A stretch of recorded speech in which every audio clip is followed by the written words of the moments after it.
Okay, welcome back. So we'll continue. Just kind of reminder for people, as we had some technical issues, we are running a bit late here. Hence, what you need to do is actually turn off the auto follow on your swap card. It's on the left top corner. So please do that, because otherwise you are going to actually jump into the next session. And as said, as we are late, so you want to turn that one off. So with further ado, let's get into the agenda. What we actually have next is a couple of 5G talks. The first one is actually Dean talking about the 5G unicorns, separating myth and reality. So with that said, Dean, over to you. Thank you, Mikhail. So hi, and I've got a 15-minute slot to tell you everything you need to know about 5G and try to really boil that down. I'm an industry analyst and advisor. My Twitter handle is Disruptive Dean, which should give you an idea of the fact that I perhaps take a slightly contrarian view on various aspects of technology. And I'm a specialist on wireless technologies, some of the policy issues around telecoms and communications, and some other stuff around voice and unified comms and sort of more general futurism. But today I'm going to talk about 5G. And what this is not is one of the typical 5G presentations you may have heard before. So I'm not going to be talking about the infamous triangle of use cases. I'm not going to talk about self-driving cars. I'm definitely not going to talk about robotic surgery or remote surgery. You won't hear me reference the so-called race to 5G, which is mythical, and neither will I be talking about trillions of dollars of GDP. General rule, I believe, is the more zeros you hear in a forecast, the least credible it is. So what I am going to talk about is where we are with 5G, what it can do, and more importantly, when it will do that. To do this, first, I want to set the scene. And so first off, I apologize for the simplicity of this slide. I could only get 6 dimensions rather than the full 15. And the point here is that wireless is complicated, and there's lots of different technologies, there's lots of different use cases, lots of ways of dividing up spectrum, lots of business models, lots of issues around where you have networks indoors, good full coverage, partial coverage, and so on, and different speeds, different latencies, different ranges. The net result of this is there's never going to be one technology to rule them all in wireless. We are going to have a heterogeneous mix of wired, wireless, internet-based, non-internet-based, low latency, high reliability, low reliability technologies into the future. And that's got a whole bunch of implications for how networks get deployed, and then also indirectly when you're connecting from a wireless device to the cloud or to the public internet, what that means in terms of a peering and interconnect model as well. And I think the thing to point out here is that there's going to be this diversity in slightly unpredictable fashion. And we will see a lot more 5G rather than 4G for normal mobile use. But for things like IoT, it's going to be very use case and application specific. You're going to see a variety of different actors, as well as the normal big telecom service providers that are rolling out wireless networks.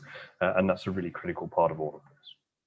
So where are we? The first thing is 5G will come in multiple phases, and this roughly aligns with the generations of standards from 3GPP. But to be honest, it's more philosophically looking at this in terms of timelines. And at the moment, we're in the middle of what I would call 5G phase 1. And 5G phase 1, to be honest, is 4G++. It's faster, it's a bit lower latency. If you have coverage, it's high performance, but it's not everywhere. And there's essentially 2 main use cases for it. Is mobile broadband, which is what we all use on our phones and perhaps a few laptops, and then there's fixed wireless access, which is going to be more important as well.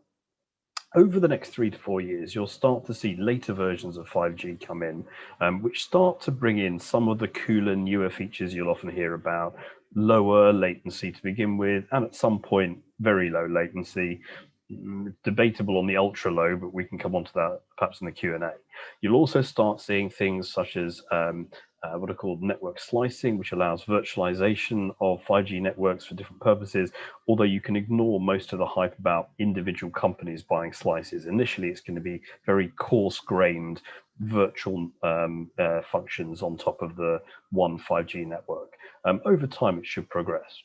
And at the same time as you have all of these sort of progressive series of advanced features in 5G coming on, you also have new companies deploying 5G.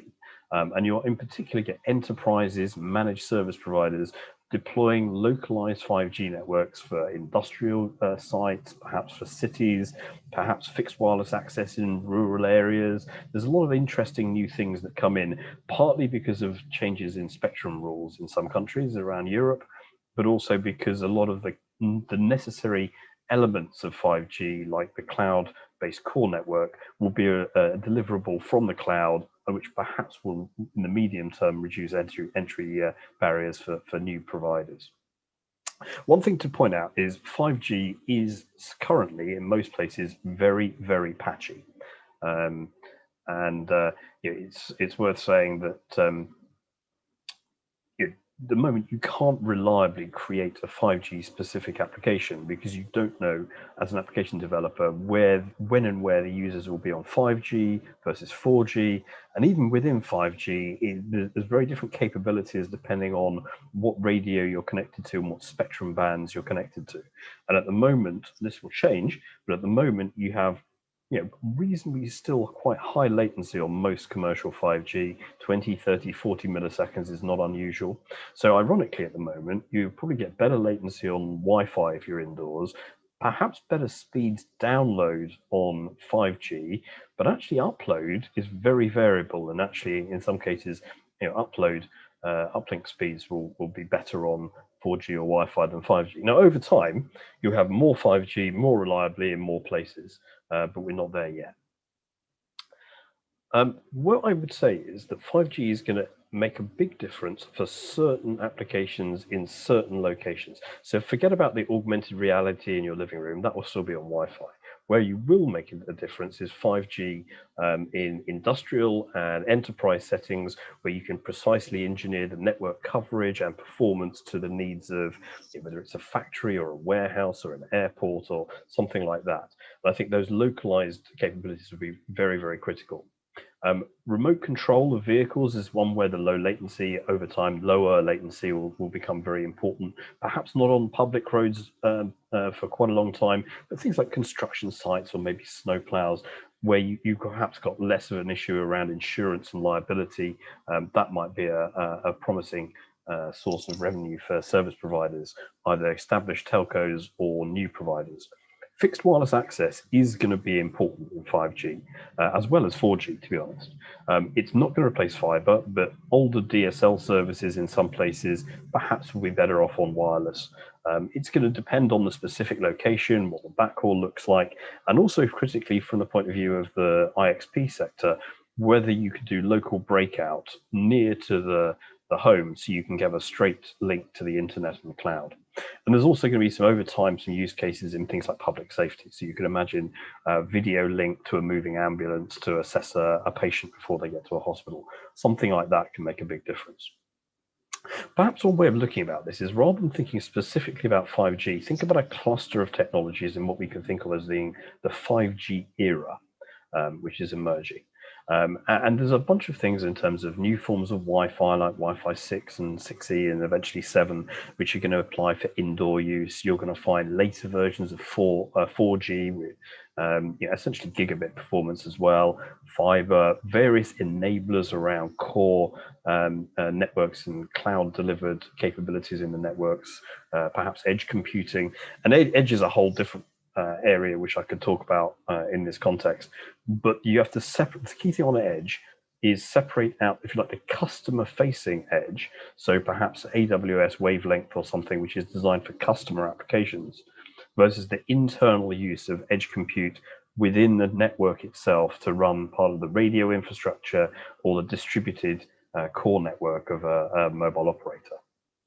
So I'm having to go through this pretty quickly because I know the event's a bit behind time and I've only had a 15-minute slot. So hopefully we'll have time for Q&A.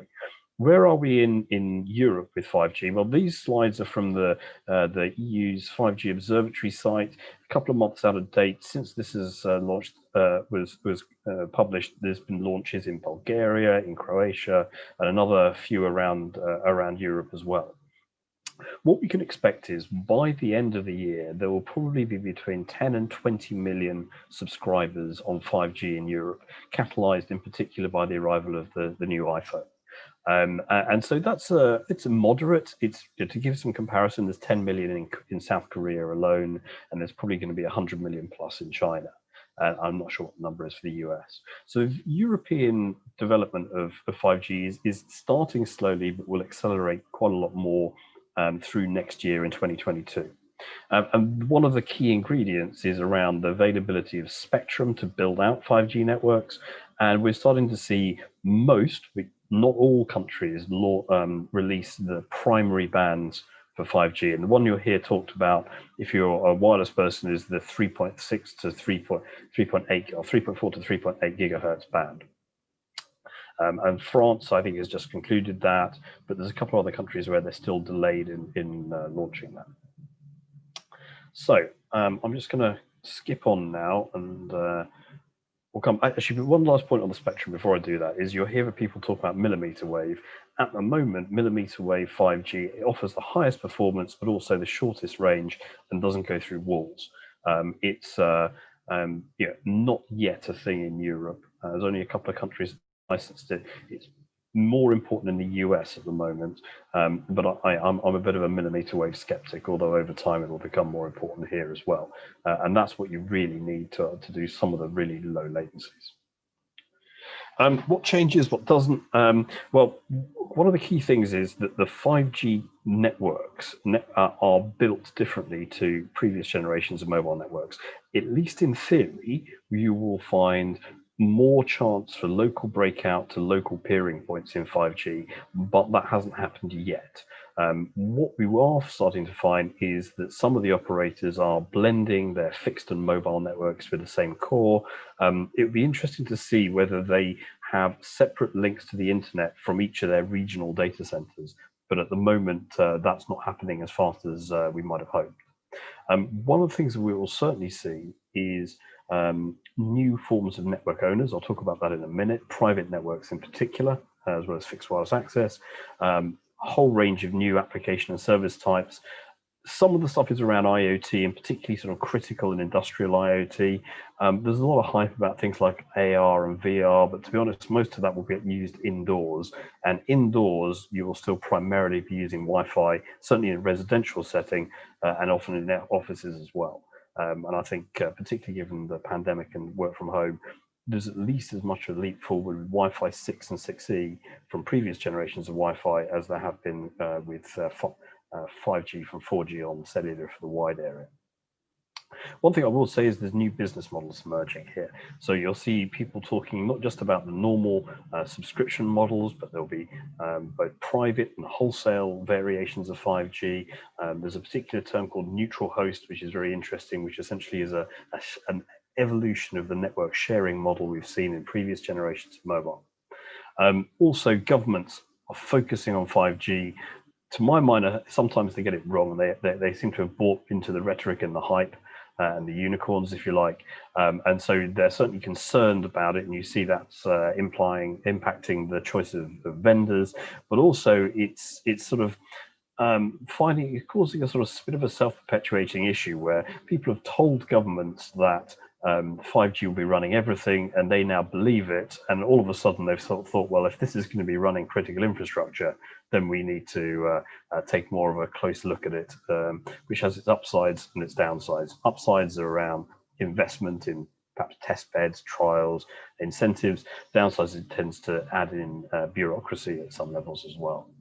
Certain things will be unchanged with 5G compared to 4G. Indoor coverage is going to be poor for the most part, particularly for the higher performance. Similar sort of devices, no, we won't all have 5G laptops. Well, there'll be a few of those around, but not that many. And a lot of the other stuff, it doesn't replace Wi-Fi, it doesn't replace fiber for the most part.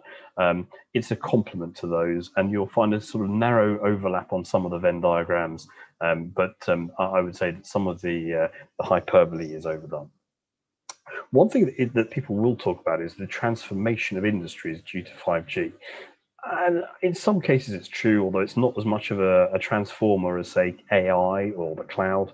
But ironically, the industry that's going to get most transformed by 5G is the telecoms industry itself, partly because of the new architecture and partly because of the interest in industries and other stakeholder groups to play an active role. It's no longer just a telecoms technology, it is more of an infrastructure choice along with other aspects of IT.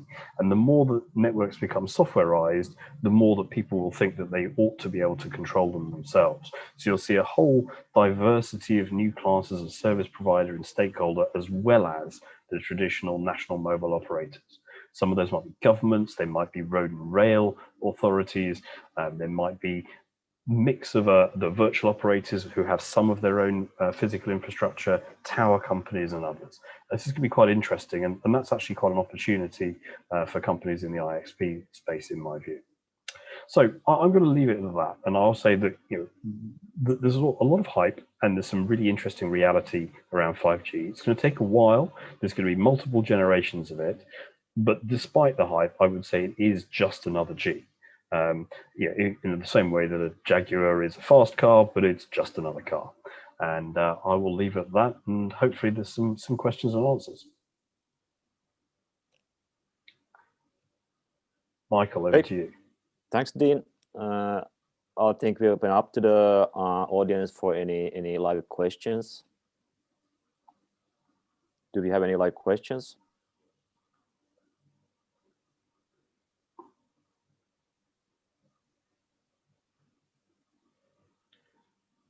I guess silence means we don't have any questions. Okay. Oh, well, either everyone's stuck in the other room, or I've scared them, one or the other. But if people want to reach me, I'm Disruptive Dean on Twitter, or add me on LinkedIn, and I usually have plenty to say about most things, either publicly or privately. Okay. Thank you, Dean. Okay. Thank you. Cheers. Cheers.